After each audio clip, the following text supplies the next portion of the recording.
Hello बच्चों, good evening. तो कैसे हैं आप सब? आई होप आप बहुत अच्छे होंगे। तो चलिए क्लास को शुरू करते हैं और क्लास में शुरू से अंत तक बने रहेंगे ताकि आपको कंसेप्ट पूरी तरह क्लियर हो जाए। तो बच्चों, पिछले लेक्चर में हमने फ्यूजन तक डिस्कस किया था। इस लेक्चर में हम लोग डिस्कस करने वाले हैं फ्यूजन के आगे के जो कंसेप्ट हैं, जो टॉपिक्स हैं, उनको क्लियर करते हुए आगे हम लोग बढ़ेंगे। चलिए बच्चों, हम लोग देखते हैं। सबसे पहले हम यहाँ पर आपको बता दें कि आखिर ये जो फ्यूजन है वो कितने प्रकार का होता है, समझने का प्रयास करेंगे बच्चों। देखिएगा, अब ये जो फ्यूजन है बच्चों, फ्यूजन को हम लोग कहते हैं विखंडन। क्या कहते हैं बच्चों? विखंडन कहते हैं। अब ये जो विखंडन है दो प्रकार के होते हैं। कौन कौन होते हैं इनको जानेंगे और फिर एक एक करके इसको हम लोग डिस्कस करते हुए आगे बढ़ जाएंगे। ठीक है जी। एक को हम लोग कहते हैं बाइनरी फ्यूजन।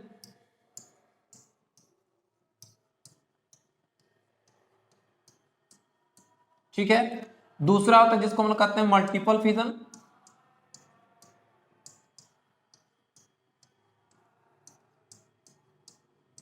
अब देखिएगा बच्चों, जो बाइनरी फ्यूजन होता है ना, इसको हम लोग कहते हैं क्या है? तो इसको हम लोग कहते हैं द्विविखंडन। क्या बोलेंगे जी? द्विविखंडन कहते हैं, द्विविखंडन। और मल्टीपल को बोलते हैं हम लोग बहुविखंडन। बहुविखंडन बोलेंगे। ठीक है। तो अब हम जाकर के क्या करेंगे, अब बारी बारी से करके पहले बाइनरी देखेंगे, फिर हम लोग मल्टीपल फ्यूजन को पूरी तरह क्लियर कर लेंगे। क्लियर है? ओके। अब हम बात करते हैं बाइनरी फ्यूजन की।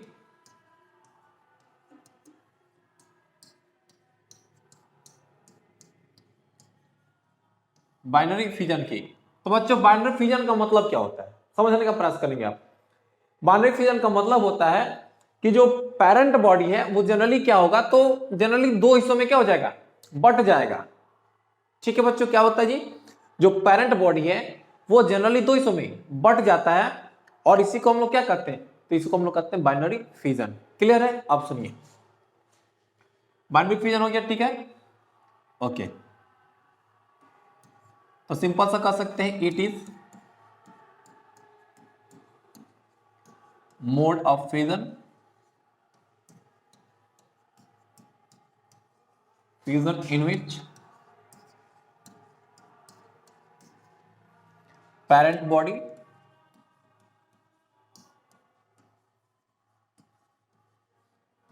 divided into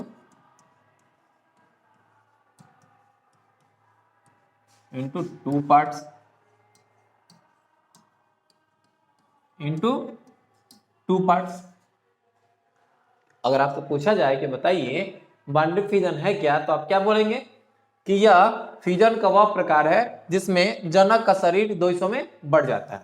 ठीक है। And each part develop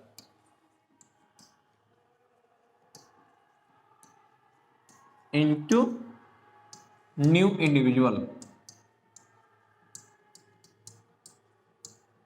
new individual. और जो प्रत्येक हिस्सा होता है बच्चों, क्या होता है, तो नए जीव के रूप में विकसित हो जाता है। तो इसको हम लोग कहते हैं बाइनरी फ्यूजन। ठीक है। अब यहाँ पे एक बात बताते हैं आपको। अब बाइनरी फ्यूजन, तो एक यहाँ पे एक नोट आप याद रखेंगे, और नोट क्या है कि जिन जीवों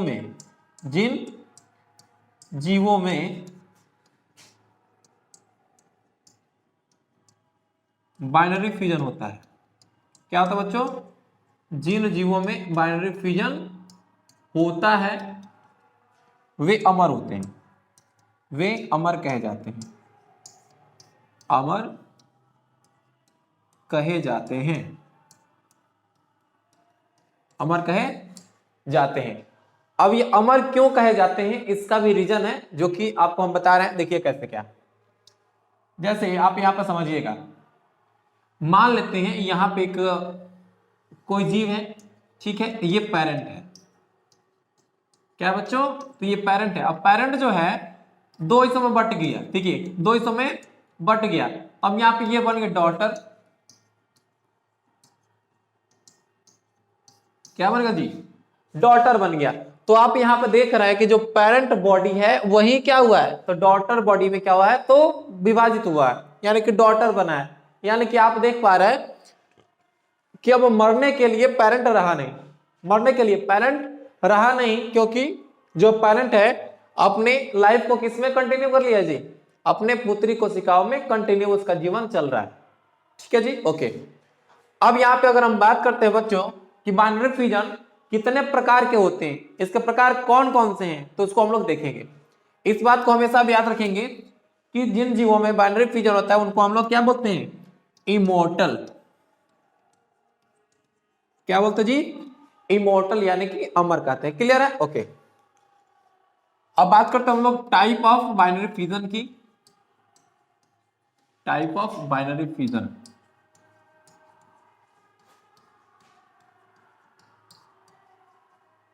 अगर हम बाइनरी फ्यूजन के प्रकार की बात करते हैं तो बच्चों देखेंगे जो बाइनरी फ्यूजन होता है जनरली कितने प्रकार का होता है उसको हम लोग देखते हैं।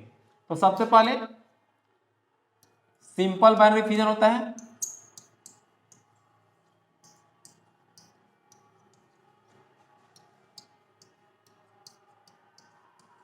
ठीक है।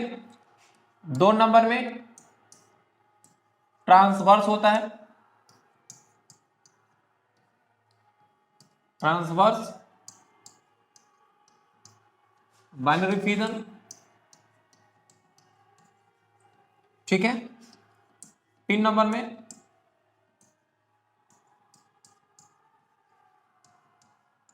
लॉन्गिट्यूडिनल बाइनरी फ्यूजन, ठीक है। 4 नंबर में आपके होते हैं ऑब्लिक यानी कि तिर्यक ऑब्लिक बाइनरी फ्यूजन, यानी कि बच्चों यहां पे जो फ्यूजन है कितने प्रकार के होगा जी, आपके सामने दिख रहा है कि फ्यूजन कितने प्रकार के हैं, तो फ्यूजन आपके हैं 4 प्रकार के। Simple binary fusion, transverse binary fusion, longitudinal binary fusion और यह है ऑब्लिक बाइनरी फ्यूजन। अब हम चारों को एक एक करके डिस्कस करेंगे। चलिए जी, अब सबसे पहले हम बात करते हैं सिंपल बाइनरी फ्यूजन की।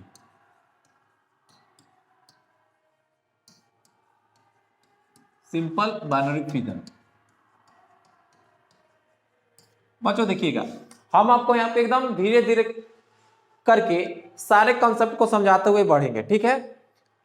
किसी प्रकार की कोई तेजी नहीं है, हम लोग क्या करेंगे तो कॉन्सेप्ट को धीरे धीरे पूरी तरह इतना कॉन्सेप्ट को क्लियर कर लेंगे कि फिर इसको आगे चल करके हमको पढ़ने की आवश्यकता नहीं पड़ जाएगी, ठीक है। तो पूरा कॉन्सेप्ट क्लियर करेंगे। अब देखिए,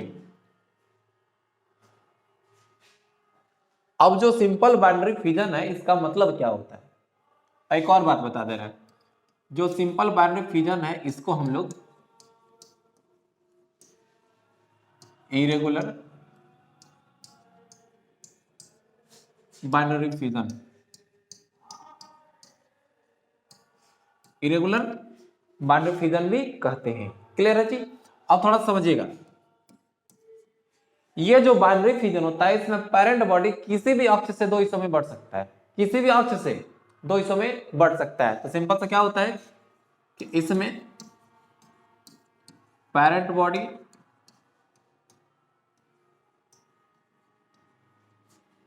किसी भी सतह से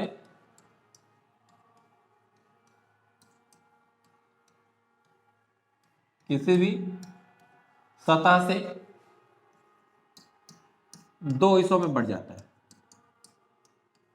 दो हिस्सों में बढ़ जाता है। क्या होता है बच्चों, इसमें जो पेरेंट बॉडी है किसी भी सतह से दो हिस्सों में बढ़ जाता है।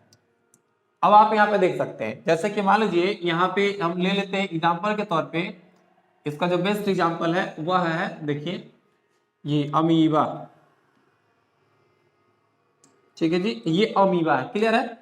अब देखिए अमीबा में द्विविखंडन कैसे होता है, तो अमीबा में पहले देखिए ये पेरेंट अमीबा है,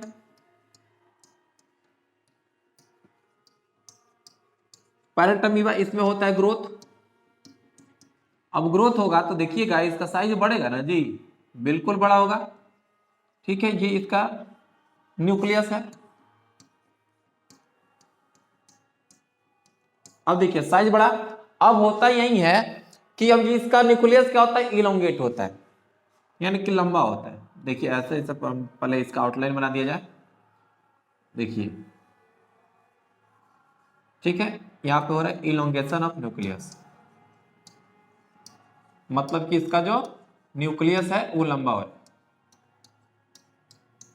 न्यूक्लियस क्या हो रहा है जी, लंबा हो रहा है। क्लियर है। अब क्या होगा, धीरे से इसका जो हिस्सा है सेल वॉल बोल रहा है, इसका जो सेल मेम्ब्रेन है वो क्या हो जाएगा, बीचों बीच धंस जाएगा। देखिए कुछ इस प्रकार से,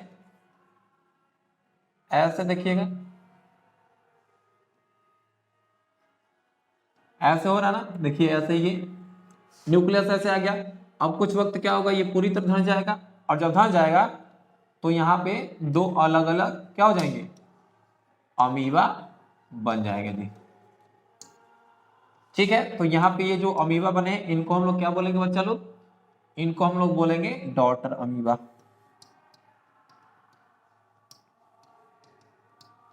डॉटर अमीबा क्या बोलेंगे जी, डॉटर अमीबा बोलेंगे। क्लियर है। तो आप देख पा रहे हैं कि इसमें पेरेंट बॉडी है, किसी भी सतह से दो हिस्सों में बट जा रहा है, तो इसी को हम लोग क्या बोल रहे हैं बच्चा लोग, इसी को हम लोग बोल रहे हैं simple binary fission. Clear. Okay, चलिए आगे बढ़ते हैं हम लोग। अब बात करते हैं ट्रांसवर्स बाइनरी फिजन की, जिसे आप क्षैतिज द्विविखंडन कहते हैं। ठीक है जी, समझिए।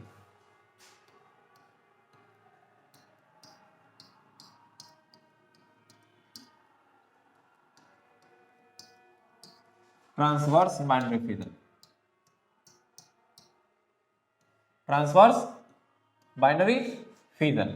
ओके जी, अब ये ट्रांसवर्स बाइनरी फिजन क्या होता है, इसको हम अच्छे से समझ पाएंगे। ठीक है, अब देखिए अगर ये लाइन कुछ इस प्रकार से है तो बच्चा लोग इसको हम लोग बोलते हैं ट्रांसवर्स लाइन। अगर लाइन इस प्रकार से तो इसको हम लोग बोलते हैं हम लोग वर्टिकल, यानी कि ऐसा होगा उसको हम लोग क्षैतिज बोलेंगे, और ऐसा होगा उसको हम लोग उदाग्र यानी लंबवत करते हैं। ठीक है, तो यहां पर जो देखिए यहां पर जो विखंडन की प्रक्रिया हो रही है ना बच्चों, वो प्रक्रिया होगी क्षैतिज।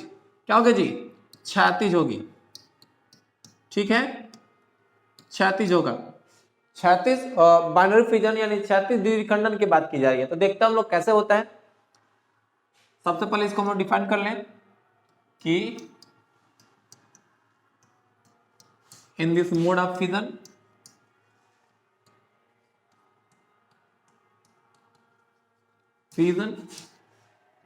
parent body divided into two equal part from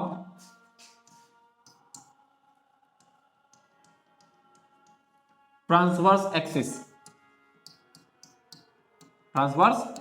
axis, यानी कि बच्चों समझने का प्रयास करेंगे, इसमें जो पेरेंट बॉडी है वह क्षैतिज यानी ट्रांसवर्स का जाना ना, क्षैतिज अक्ष से दो हिस्सों में यानी दो लगभग बराबर हिस्सों में क्या होते हैं, बट जाते हैं। तो इसी प्रकार को हम क्या बोलते हैं जी, ट्रांसवर्स बाइनरी फिजन कहते हैं। अगर हम इसके एग्जाम्पल की बात करेंगे तो इसका जो एग्जाम्पल होता है आप समझिएगा, इसका जो एग्जाम्पल होगा सबसे पहले इसका एग्जाम्पल हो जाएगा, वो हो जाएगा बैक्टीरिया। ठीक है, फिर पैरामीशियम,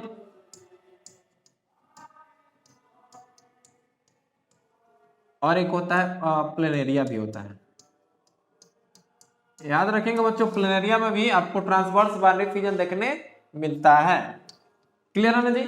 ओके, अब हम बात कर लेते हैं कि बैक्टीरिया में बाइनरी फिजन कैसे होता है, पैरामीशियम में बाइनरी फिजन कैसे होता है, इसको हम लोग पूरा अच्छे से समझते हैं।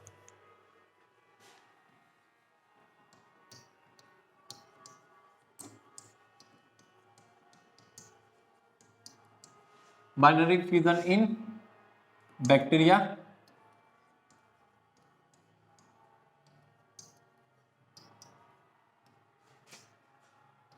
जीवाणु में द्विविखंडन, बाइनरी फिजन इन बैक्टीरिया। अब बैक्टीरिया में बाइनरी फिजन किस प्रकार से होता है उसको हम लोग समझते हैं। ठीक है, तो सबसे पहले क्या होता है समझिए, ये है बैक्टीरिया, देखेंगे आप,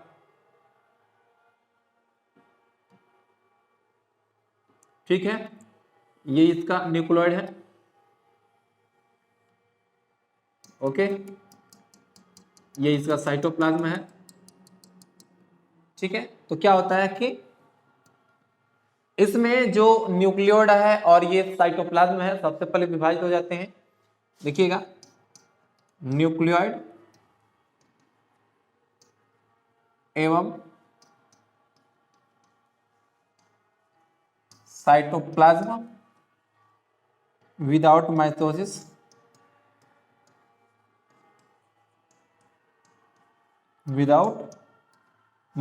दो हिस्सों में बढ़ते हैं।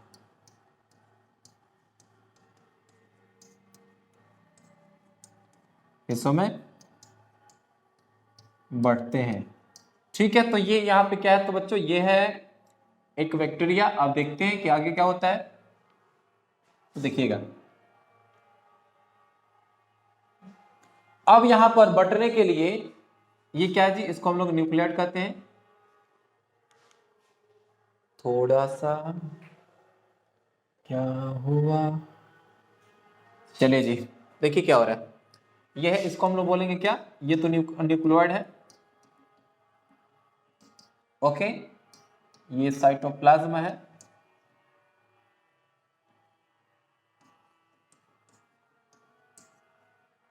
ओके, साइटोप्लाज्म है, न्यूक्लियोइड है। अब क्या होता है बच्चों कि यहाँ पे जो साइटोप्लाज्म है और न्यूक्लियोइड है, ध्यान रखेंगे कि जब बैक्टीरिया में बाइनरी फिजन की प्रक्रिया होती है उस वक्त क्या होता है, जो न्यूक्लियोइड है और साइटोप्लाज्म है वो बिना माइटोसिस से क्या होता है, विदाउट माइटोसिस दो हिस्सों में बढ़ जाता है। ठीक है, तब यहाँ पे देखेंगे। अब देखिए क्या हुआ,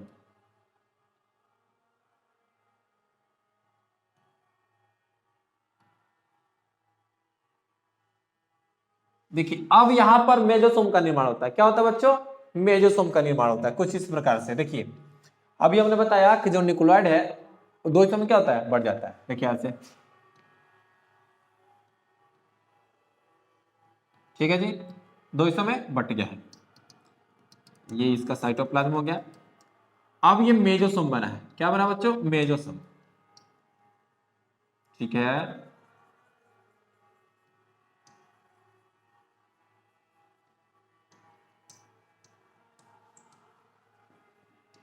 अब होता क्या है, ये जो मेजोसोम है ये अंदर की ओर जाता है, यानी कि जो ट्रांसवर्सली डिपेंड इनसाइड, यानी कि ऐसे ही क्षैतिज रूप से अंदर की ओर जाने लगता है। ठीक है, देखिए ऐसे आप देखेंगे, ऐसे कुछ इस प्रकार की डायग्राम बन जाएगी।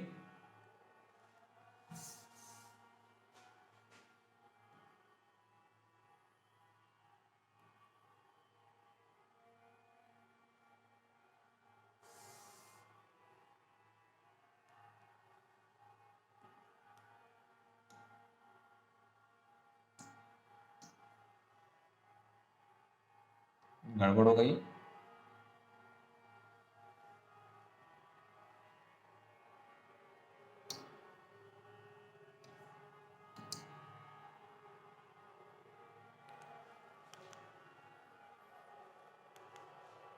देखेंगे बच्चों थोड़ी सी दिक्कत लग रही है।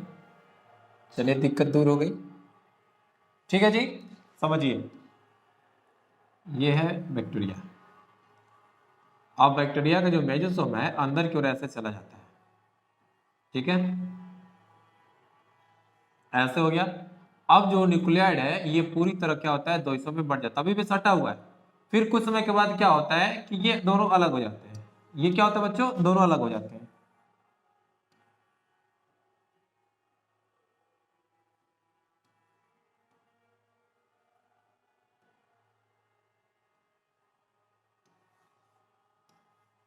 अभी क्या बन गया, डॉटर बैक्टीरिया।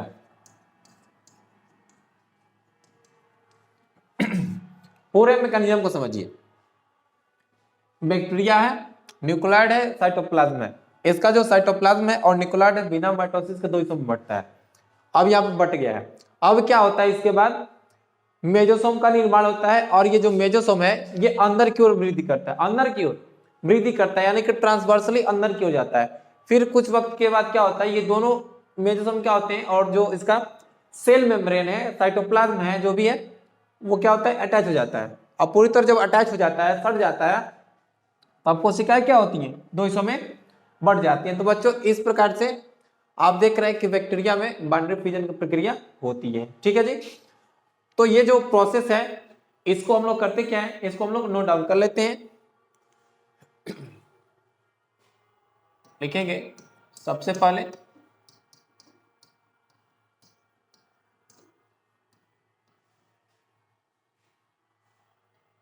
न्यूक्लियोइड एवं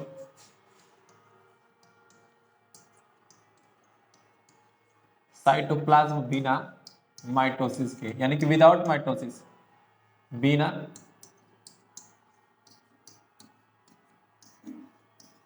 माइटोसिस के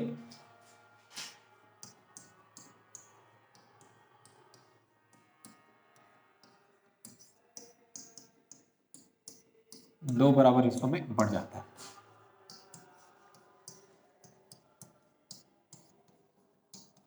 दो बराबर हिस्सों में बढ़ जाता है। ठीक है। अब देखिए अब क्या होता है बच्चों कि ये जो दो हिस्सा है, फिर देखिए जब वो विभाजन की प्रक्रिया होती है ना, विभाजन की प्रक्रिया होती है, तब क्या होता है कि इसका जो डीएनए है वो डबल हो जाता है। क्या होता है बच्चों, इसका डीएनए डबल हो जाता है। और फिर देखिएगा, और ये डीएनए डबल होकर के मेजोसोम से अटैच रहता है। जैसे कि आप देख सकते हैं यहां पे देखिए, इसका जो डीएनए डबल हो गया है, फिर भी यहां पे देख रहे हैं कि ऐसे ये जो है ना, इसे पूरा कंप्लीटली ये मेजोसोम से अटैच है, मेजोसोम से अभी भी अटैच रहता है। ठीक है। तो इसको हम लोग लिख देते हैं, न्यूक्लियोइड के विभाजन के समय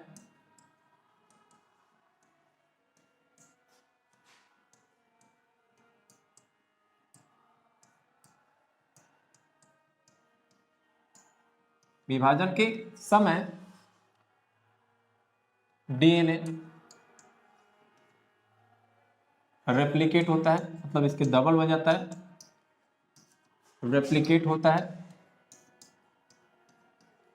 क्या होता है बच्चों, डीएनए रेप्लिकेट होता है एवं मेजोसोम से जुड़ा रहता है, मेजोसोम से जुटा रहता है, मेजोसोम से जुड़ा रहता है।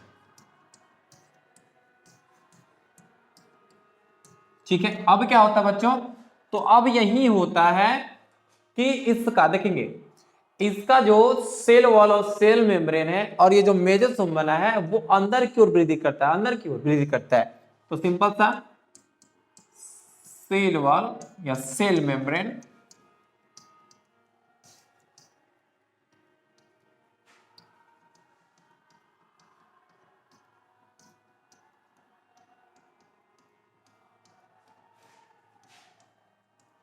अंदर की ओर वृद्धि करता है, अंदर की ओर वृद्धि करता है, जिसके फलस्वरूप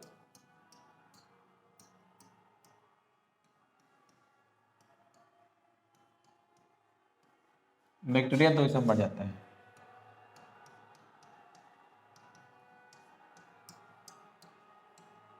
बैक्टीरिया दो हिस्सों में बट जाता है। ठीक है बच्चों। तो यहां पे हो क्या रहा है, बहुत ही सिंपल सी बात हो रही है कि सबसे पहले न्यूक्लियोइड जो साइटोप्लाज्म है बिना माइटोसिस के विभाजित हो रहे हैं, फिर न्यूक्लियोइड के विभाजन के समय डीएनए रेप्लिकेट होता है और मेजोसोम से जुड़ा रहता है। फिर क्या हो रहा है कि जो सेल वाला सेल मेम्ब्रेन है अंदर की ओर वृद्धि करते हैं, जिसका फलस्वरूप क्या होता है, बैक्टीरिया दो हिस्सों में बढ़ जाता है, जो कि आप यहाँ पे देख पा रहे हैं। ठीक है जी। ओके। तो ये था बैक्टीरिया में बाइनरी फ्यूजन, कौन सा, तो ट्रांसवर्स। अब हम लोग बात करते हैं पायरिमिडियम में ट्रांसवर्स बाइनरी फ्यूजन।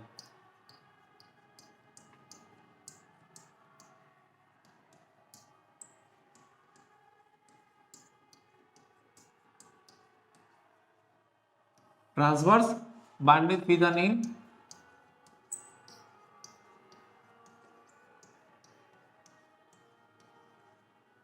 पैरामीशियम, यानी पैरामीशियम हम क्या करेंगे बच्चों, तब पैरामीशियम में ट्रांसवर्स बॉन्डिंग फ्यूजन की हम लोग बात करेंगे। क्लियर है? ओके, अब देखिए समझने का प्रयास करेंगे। ये हम बताते हैं आपको,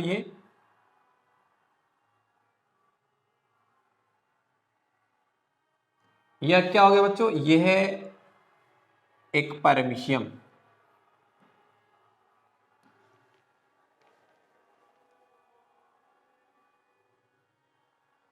ये उसका न्यूक्लियस, ये उसका वैक्यूल, सीरिया,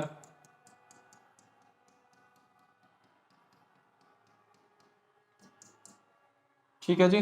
ओके, अब क्या होता है समझिए, अब यहां पर इसका जो ये देखेंगे, ये तो इसको नामकरण कर दें, ये है इसका बृहद केंद्रक,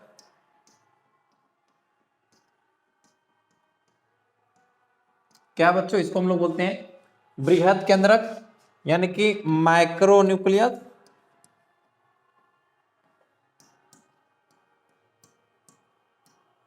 माइक्रोन्यूक्लियस ये है माइक्रोन्यूक्लियस, सूक्ष्म केंद्रक, क्या है बच्चों, सूक्ष्म केंद्रक है, और इसके अंदर ये भरा पड़ा है साइटोप्लाज्म, ठीक है, ये है, इसको हम लोग बोलते हैं साइटोफेरिंग, ठीक है, और इसमें जो वैक्यूल है, एक ऊपर की ओर एक नीचे की ओर, तो ऊपर वाले को बोलेंगे एंटेरियर,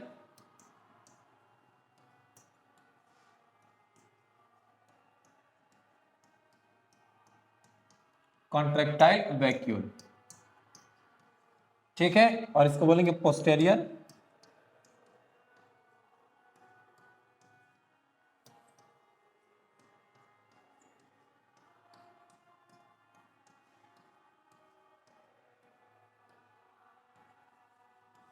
पोस्टेरियर कॉन्ट्रैक्टाइल वैक्यूल। तो इस प्रकार से आप देख रहे हैं, तो यह है पैरामीशियम। तो बच्चों इसी पैरामीशियम में क्या होता है, तो क्षैतिज द्विविखंडन होता है। अब क्षैतिज द्विविखंडन कैसे होता है, आप यहाँ पे इमेज के आधार पर देख सकते हैं, देखिएगा ऐसे, ठीक है, यानी कि इसमें जो कुछ भी कंटेंट है, या चाहे वो कॉन्ट्रैक्टाइल वैक्यूल हो, और चाहे वो आपका ये न्यूक्लियस हो, ये दो हिस्सों में बढ़ता है, ठीक है जी। ओके, देखिएगा ऐसे, देखिए ये ऐसे है, इधर एक ऐसे, फिर ये जो न्यूक्लियस था, ये ये फिर यहाँ पे वैक्यूल बन रहा है, ठीक है जी। ओके, ये सिलिया है,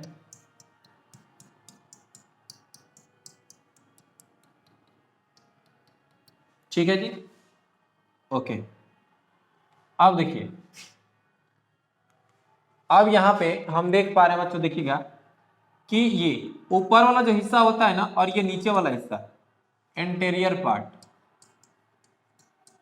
एंटेरियर पार्ट, जो ऊपर वाला हिस्सा है, इसको हम लोग बोलते हैं प्रोटर, यानी कि पैरामीशियम का जो ऊपर वाला हिस्सा होता है, उसको हम लोग बोलते हैं प्रोटर, और जो पोस्टेरियर यानी कि बाद वाला हिस्सा है, पोस्टेरियर पार्ट, इसको हम लोग बोलते हैं ओपिस्थे। क्या बोलते हैं बच्चों, ओपिस्थे। तो आप देख पा रहे हैं ना कि माइक्रोन्यूक्लियस भी दो हिस्सों में बट रहा है, माइक्रोन्यूक्लियस भी बट रहा है, ये साइटोफेरिंक्स भी बन गए हैं, ठीक है, न्यू फॉर्म, न्यूली फॉर्म यानी कि नए बने हुए। अब क्या होता है कि ये जो दोनों हिस्से हैं एक दूसरे से सेपरेट हो जाते हैं, अलग हो जाते हैं, और अलग होकर के क्या करते हैं बच्चों, तो एक नया पैरामीशियम का निर्माण कर लेते हैं, कुछ इस प्रकार से देखिए,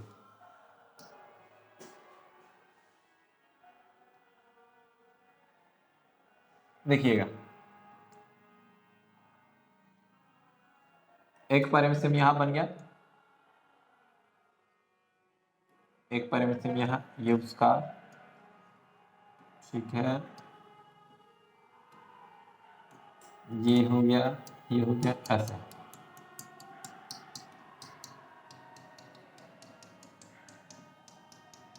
ठीक है। तो बच्चों यहाँ पे ये जो पैरामीशियम बना है, ये जो पैरामीशियम आपके सामने दिख रहा है, ये दोनों क्या है?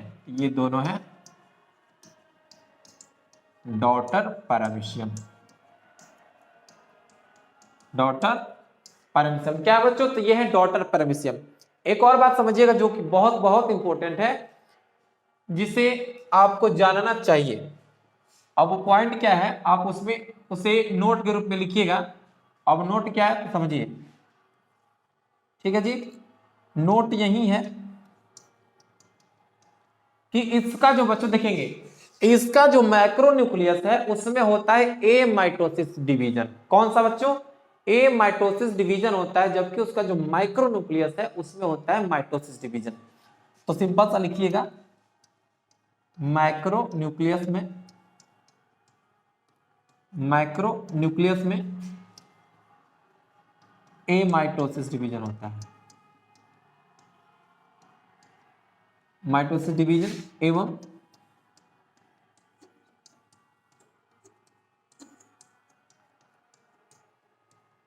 माइक्रो न्यूक्लियस में माइटोसिस डिवीजन। ठीक है बच्चों, तो जो मैक्रो न्यूक्लियस है उसमें होता है ए माइटोसिस डिवीजन, और जो माइक्रो न्यूक्लियस है उसमें होता है माइटोसिस डिवीजन। इतना क्लियर है? आपने देख लिया कि पैरामीशियम में जो द्विविखंडन की प्रक्रिया होती है कैसे होती है। तो आपने देखा है कि सबसे पहले क्या होता है कि न्यूक्लियस भी दो हिस्सों में बंटता है, इसका साइटोफेरिंक्स भी दो हिस्सों में बट रहा है, मतलब कि दो बन रहे हैं। फिर यहाँ पे ये कॉन्ट्रेक्टाइल वैक्यूल भी डबल डबल हो जाते हैं, और फिर एक समय आता है कि दोनों सेपरेट हो जाते हैं, और ऊपर वाले को हम लोग बोलते हैं प्रोटन और नीचे वाले को ओपेस्ट। क्लियर है? ओके। तो बच्चा लोग हमने सिंपल बाइनरी फिजन भी देख लिया, ट्रांसवर्स बाइनरी फिजन भी देख लिया। अब हम लोग देखने वाले हैं लंबवत द्विविखंडन। क्या करेंगे बच्चों? लंबवत द्विविखंडन लिखेंगे। ठीक है, चलिए देखते हैं हम लोग।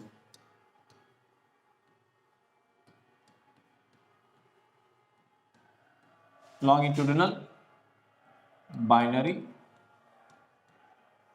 फिजन,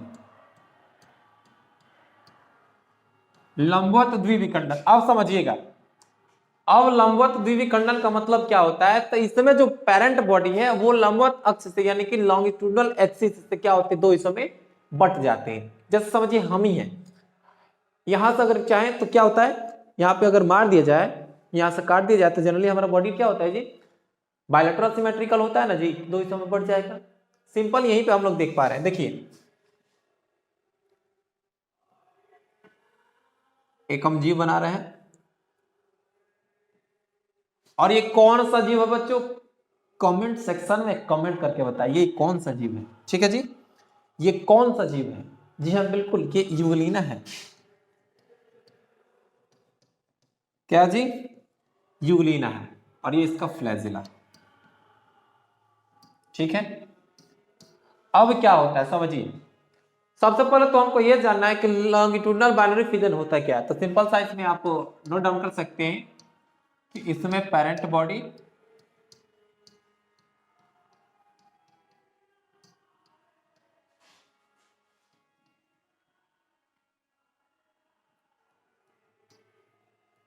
लॉन्गिट्यूडनल एक्सिस से दो हिस्से में बढ़ता है।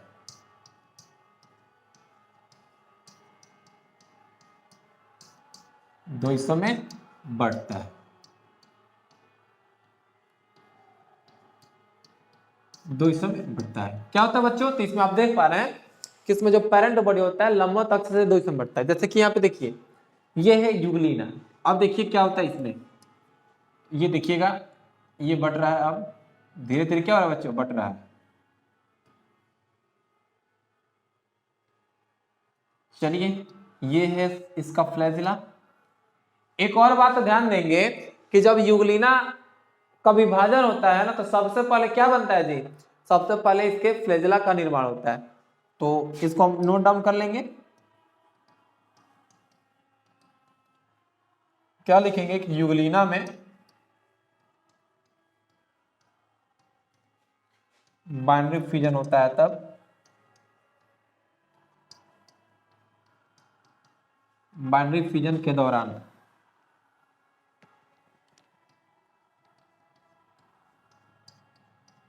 बाइनरी फिजन के दौरान सबसे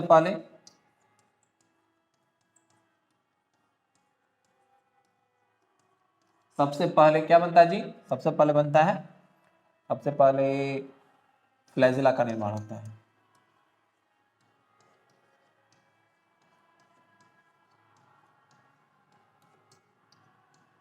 का निर्माण होता है, ठीक है जी। सबसे पहले क्या बनता है? फ्लैजिला बनता है। क्या बनता है बच्चों? सबसे पहले फ्लैजिला बनता है। क्लियर है? अब थोड़ा सा ध्यान देंगे आप। अब ये फ्लैजिला बन चुका है। अब क्या होगा, यहां से ये अंदर की ओर जाएगा, ऐसे देखिए, ये अंदर की ओर ऐसे, ठीक है। देखते हैं हम लोग।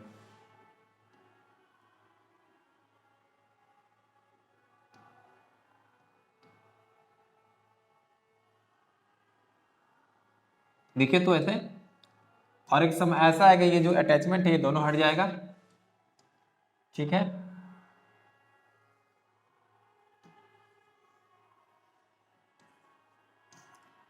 ये बन गया daughter Euglena.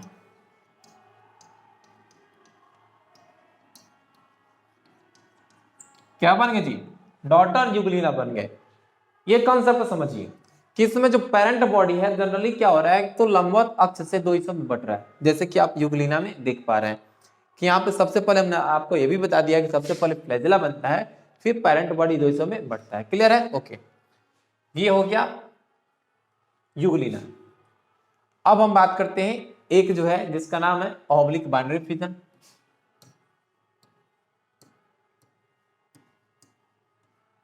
Oblique binary fission, oblique binary fission, जिसको बच्चों हिंदी में कहते हैं तिर्यक द्विविखंडन। तिर्यक द्विविखंडन होता है। क्या होता है बच्चों? तिर्यक द्विविखंडन होता है। क्लियरली अब समझिएगा। अब यहां पे अगर आप इसको डिफाइन करना चाहें तो कैसे डिफाइन करेंगे? तो डिफाइन ऐसे कीजिएगा कि इसमें पेरेंट बॉडी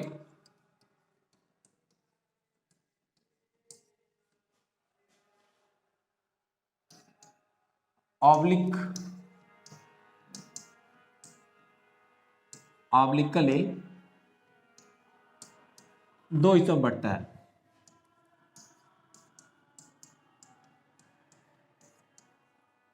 दो हिस्सों में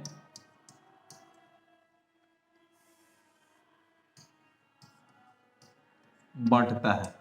कैसे? देखिएगा, यहां पे देखिए ऐसे, ठीक है। यहां पे एक जीव है, इसका नाम है सेराटियम। क्या नाम बच्चों? सेराटियम। देखिए अब जो सेराटियम है ये क्या होता है, तो ये जनरली दो हिस्सों में बढ़ता है। यहां से क्षैतिज, क्षैतिज बोल रहे हैं, ऑब्लिकली क्या होता है जी? दो हिस्सों में बढ़ जाता है ऐसे। देखिए ऐसे दो हिस्सों में बढ़ जाएंगे, ठीक है। यानी हम यहाँ पे देख पा रहे हैं कि इसके क्या हो रहे हैं, ये इसके दो हिस्से बन गए। क्या बन गए जी? इसके दो हिस्से बन गए। और वो भी कैसे? तो ये तिरछा तिरछी दो हिस्सों में बटा है। तो बच्चों इसी को हम लोग क्या कहते हैं? तो तिर्यक द्विविखंडन कहते हैं। उम्मीद करते हैं जो द्विविखंडन का कंसेप्ट हमने आपको बताया है वो क्लियर हो चुका है, ठीक है। अब हम लोग बात करते हैं बच्चों जो कि होगा आपका मल्टीपल फिजन। और मल्टीपल फिजन क्या होता है इसको हम लोग जानने का प्रयास करेंगे। तो बच्चों देखिएगा, मल्टीपल फिजन यानी कि इसको हम लोग कहते हैं बहुविखंडन।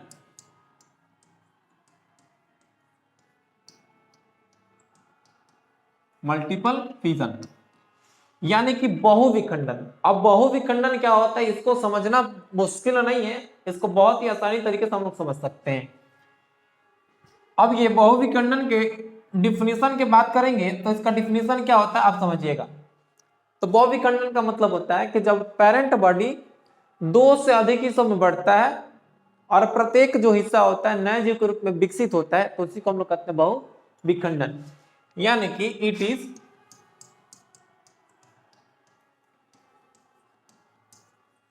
Mode of fission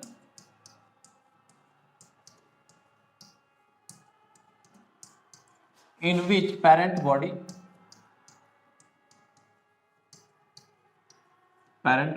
divided into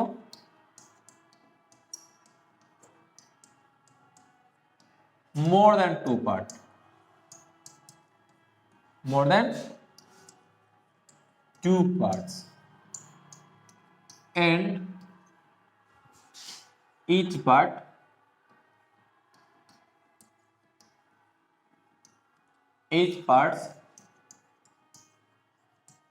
develop into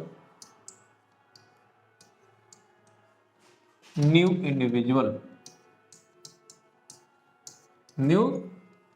individuals. ठीक है बच्चों, तो यहाँ पे आप क्या समझ पा रहे हैं कि इस प्रकार का जो द्विविखंडन है, इसमें जो पेरेंट बॉडी है वो क्या होता है, 2 से अधिक हिस्सों में क्या होता है, बढ़ जाता है। क्या होता है बच्चों, 2 से अधिक हिस्सों में बढ़ जाता है, और प्रत्येक हिस्सा क्या होता है, नए जीव के रूप में विकसित हो जाता है। क्लियर है?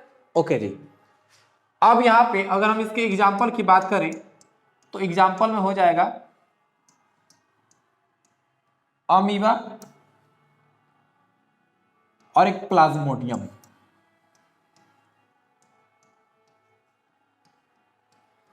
एक हो जाएगा अमीबा और दूसरा हो जाएगा प्लाज्मोडियम। क्या हो जाएगा बच्चों, एक अमीबा और दूसरा प्लाज्मोडियम।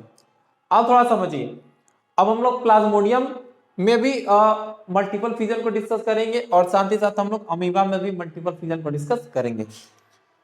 ओके, तो सबसे पहले हम बात करते हैं अमीबा में।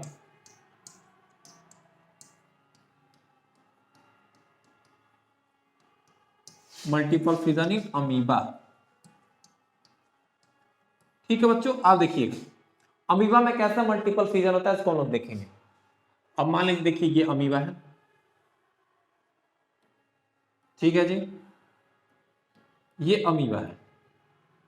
एक बात तो समझिएगा, जब अनुकूल परिस्थिति होगी, जब कंडीशन इसके फेवर में होगा, तो जनरली ये बाइनरी फ्यूजन ही करता है। क्या करता है बच्चों, बाइनरी फ्यूजन ही करती है। ठीक है, लेकिन अगर ये इसकी परिस्थिति है, इसके अनुकूल नहीं रहती है, इसके अगेंस्ट में रहती है, तो क्या होता है, चलिए देखते हैं। ये नॉर्मल कंडीशन में है जी,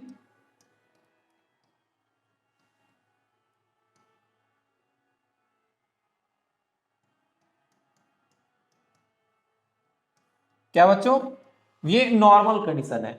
अब देखिएगा क्या हुआ, अब कंडीशन आया अनफेवरेबल। हर एक पॉइंट को आप समझते हुए आगे बढ़ेंगे। Unfavourable condition. एक और बात समझिए आप कि वैसे बच्चे जो कि हिंदी वाले हैं, उनको थोड़ी सी इंग्लिश आती है, तो ये जो कंसेप्ट हम यहाँ पे बता रहे हैं उसको पूरा पूरा समझ में आएगा। ठीक है जी, तो देखिए क्योंकि हम यहाँ पे हिंदी भी बता रहे हैं और साथ ही साथ इंग्लिश भी बता रहे हैं, तो किसी प्रकार का कोई दिक्कत होने नहीं चाहिए समझने में। और यहाँ पे हम आपको पूरी तरह आराम आराम से समझाने का प्रयास कर रहे हैं ताकि कॉन्सेप्ट क्लियर। देखेंगे बच्चों, पढ़ाई का मतलब यही होता है कि आपका कॉन्सेप्ट क्लियर हो। क्या बच्चों, आपका कॉन्सेप्ट क्लियर हो। ठीक है, यही पढ़ाई का वास्तविक मायने होता है कि कॉन्सेप्ट क्लियर होगा तभी आपके क्वेश्चंस बनेंगे। कॉन्सेप्ट क्लियर नहीं होगा, आप जितना भी पढ़ लीजिए, आपका कॉन्सेप्ट क्लियर नहीं है तो आपसे क्वेश्चन नहीं बनेगा, अगर कॉन्सेप्ट के ऊपर प्रश्न पूछ दिया जाए तो। ठीक है जी, इसलिए हम लोग कॉन्सेप्ट क्लियर करते हुए आगे पढ़ेंगे। ठीक है, देखिए अब जब अनफेवरेबल कंडीशन होता है, ये अमीबा है, ठीक है, न्यूक्लियस इसका। अनफेवरेबल जब कंडीशन होता है तो इसका जो सीडोपोडिया है, देखिए ये क्या है, सीडोपोडिया है।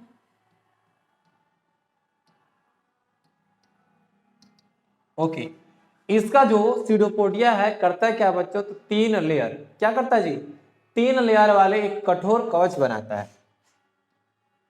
देखिए तो 1 2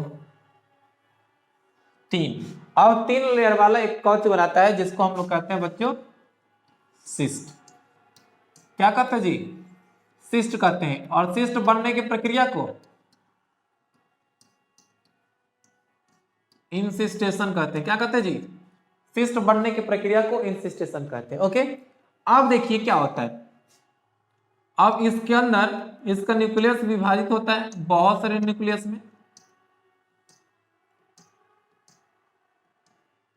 बहुत सारे न्यूक्लियस में विभाजित होता है, और कुछ वक्त के बाद क्या होता है, थोड़ी सी साइटोप्लाज्म का हिस्सा इसमें क्या होता है,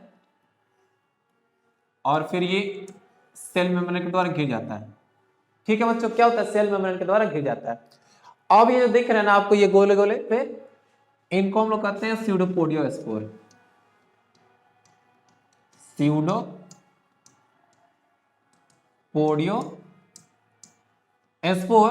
और ये स्पोर बनने की जो प्रक्रिया होती है, स्पोर बनने की जो प्रक्रिया होती है, इसको हम लोग बोलते हैं यहां पर स्पोरुलेशन।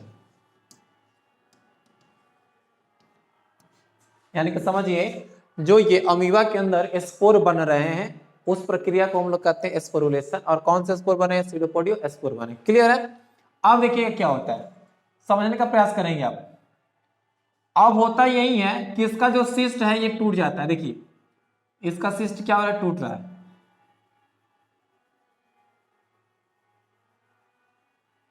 ठीक है, थोड़ा सा रुक जाएंगे, पूरी तरह टूट जाए। देखिए मान लेते हैं इसका सिस्ट यहां से टूट गया। अब इसका जो सिस्ट टूट गया, तो अब इसके अंदर जो सीडोपोडियो स्पोर है क्या हो जाएगा बच्चों, बाहर निकल आएंगे, बाहर निकल आएंगे। देखिए जी, ये है सीडोपोडियो स्पोर। अब ये सीडोपोडियो स्पोर क्या होंगे, जर्मिनेट होंगे। अब कब जर्मिनेट होंगे जी, बताते आपको, जर्मिनेट होकर के।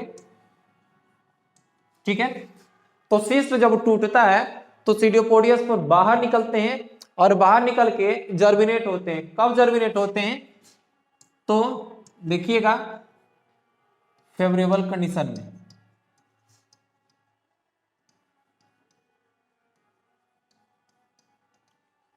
किस कंडीशन में जी, फेवरेबल कंडीशन में। ये जो स्पोर हैं जर्मिनेट होते हैं, और जर्मिनेट होकर के क्या बनाते हैं, डॉटर अमीबा। Daughter amoeba.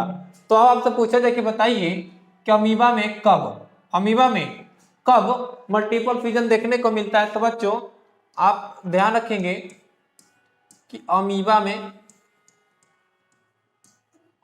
में मल्टीपल फ्यूजन केवल अनफेवरेबल कंडीशन में होता है।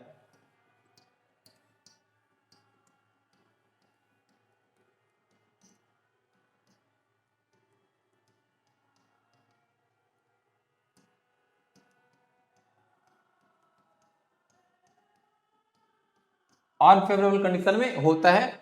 इस बात को आप क्या करेंगे, अपने दिमाग में पूरी तरह से फिट कर लेंगे। क्लियर है ना जी।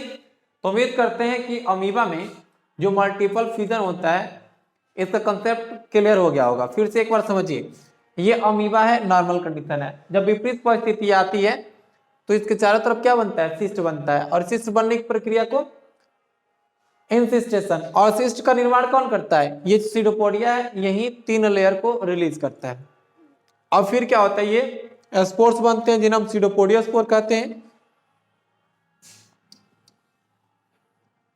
अब ये फेवरेबल कंडीशन में जर्मिनेट होते हैं, और जर्मिनेट होकर के डॉटर अमीबा को प्रोड्यूस करते हैं। ये क्या है जी, ये है पेरेंट अमीबा।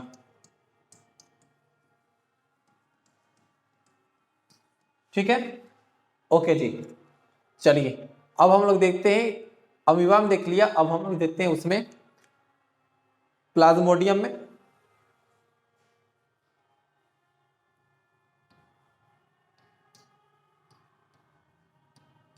ठीक है, देखिए ये है प्लाज्मोडियम। क्या बच्चों, ये है प्लाज्मोडियम। ओके, तो बच्चों यहां पे ध्यान देंगे, सबसे पहले हम प्लाज्मोडियम की बात कर लेते हैं, आखिर प्लाज्मोडियम है क्या। तो सबसे पहले देखिए, प्लाज्मोडियम एक मलेरिया पैरासाइट है, मलेरिया पैरासाइट है, मलेरिया का परजीवी है। ठीक है, और इसका जो लाइफ होता है ना, लाइफ साइकिल 2 होस्ट में कंप्लीट होता है, कंप्लीटेड इन 2 होस्ट। यानी कि 2 पोषी में इसका लाइफ साइकिल क्या होता है, कंप्लीट होता है। एक होता है ह्यूमन बींग, और दूसरा होता है female Anopheles mosquito, female Anopheles mosquito.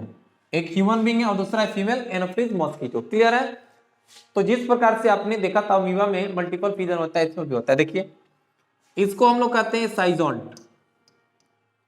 क्या कहते हैं जी? साइजोंट कहते हैं। साइजोंट में क्या होता है देखिए, इसका न्यूक्लियस बहुत सारे हिस्सों में,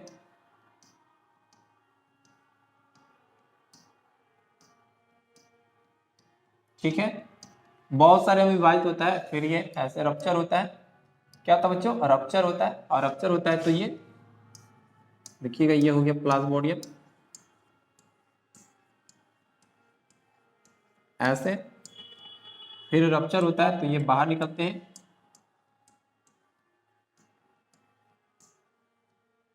ठीक है जी, क्या होता है बच्चों? प्लाज्मोडियम है। ठीक है जी,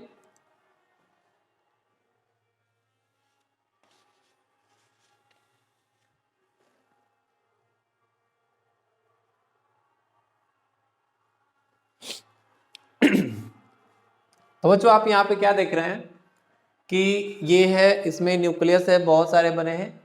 ठीक है, और ये क्या है जी? ये साइजोंट है। तो यहाँ पे जो बहुत सारी देखेंगे, जो मल्टीपल फिजन की प्रक्रिया हो रही है, बहुत सारे न्यूक्लियस बन रहे हैं, इस प्रक्रिया को हम लोग कहते हैं साइजोगेमी। क्या कहते हैं बच्चों? साइजोगेमी कहते हैं। ओके जी, यानी तो समझिए आप कि जब साइजोंट में मल्टीपल फिजन होता है उसको हम लोग साइजोगेमी। चलिए ये जो दिख रहा है ना आपको, ये जो स्पोर्स दिख रहे हैं, इनको हम लोग कहते हैं मेरोजोइट्स। क्या कहते हैं जी? मेरोजोइट्स। यानी कि जब साइजोंट में, देखिए जब साइजोंट में स्पोर बनता है, साइजोंट में जो मल्टीपल फिजन की प्रक्रिया होती है, जिसके फलस्वरूप जो प्रोडक्ट मिलता है आपको, जो इंडिविजुअल बनते हैं, उनको हम लोग कहते हैं मेरोजोइट्स। क्या कहते हैं जी? मेरोजोइट्स कहते हैं। ठीक है, क्या कहते हैं जी? मेरोजोइट्स कहते हैं। और इस प्रक्रिया को हम लोग कहते हैं साइजोगेमी। साइजोगेमी। ठीक है, एक बात समझिए, जब मल्टीपल फिजन साइजोंट में होगा, किसमें होगा जी? साइजोंट में होगा, तो उस प्रक्रिया को हम लोग बोलेंगे साइजोगेमी। और उसके फलस्वरूप जो इंडिविजुअल विकसित होते हैं उनको हम लोग बोलते हैं मेरोजोइट्स। और जो ये साइजोंट हैं, ध्यान रखेंगे, साइजोंट कहां पर उपस्थित होते हैं? ह्यूमन के आरबीसी में,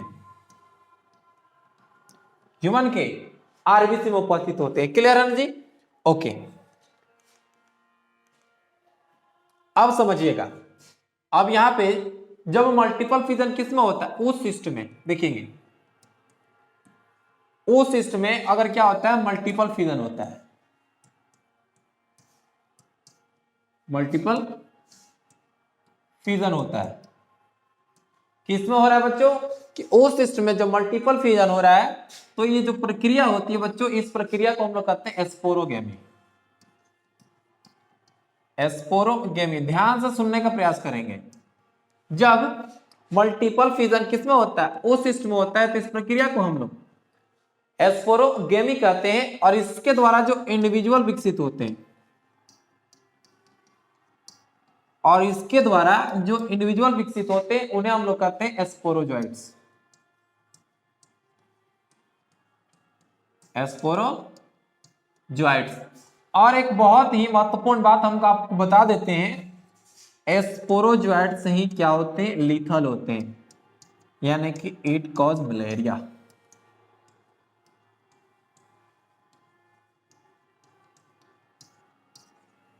ठीक है जी, यानी कि जो स्पोरोजोइट्स होते हैं, यही क्या उत्पन्न करते हैं? यही उत्पन्न करते हैं मलेरिया।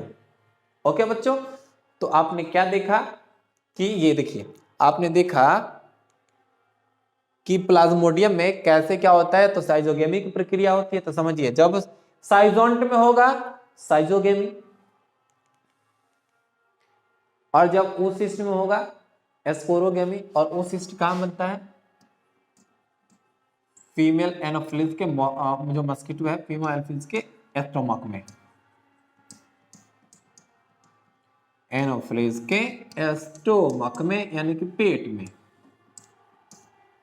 ओके जी। अब यहां पर एक बहुत ही महत्वपूर्ण टॉपिक है जिसका नाम है प्लाज्मोटोमी, ध्यान देंगे। प्लाज्मोटोमी,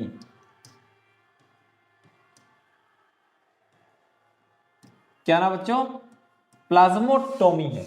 अब ये प्लाज्मोटोमी क्या होता है, सिंपल समझिएगा, ये मल्टीन्यूक्लिएटेड जीवों में होता है और इसके द्वारा जो इंडिविजुअल उत्पन्न होते हैं वो भी मल्टीन्यूक्लिएटेड होते हैं, समझिएगा। इट ऑकर्स यानी कि ये होते हैं, it occurs in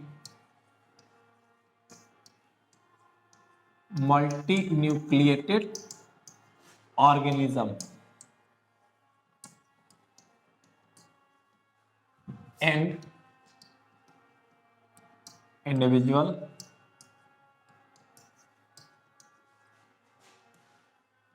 are also multinucleated, multinucleated, इस बात को आप ध्यान देंगे, ठीक है बच्चों। ओके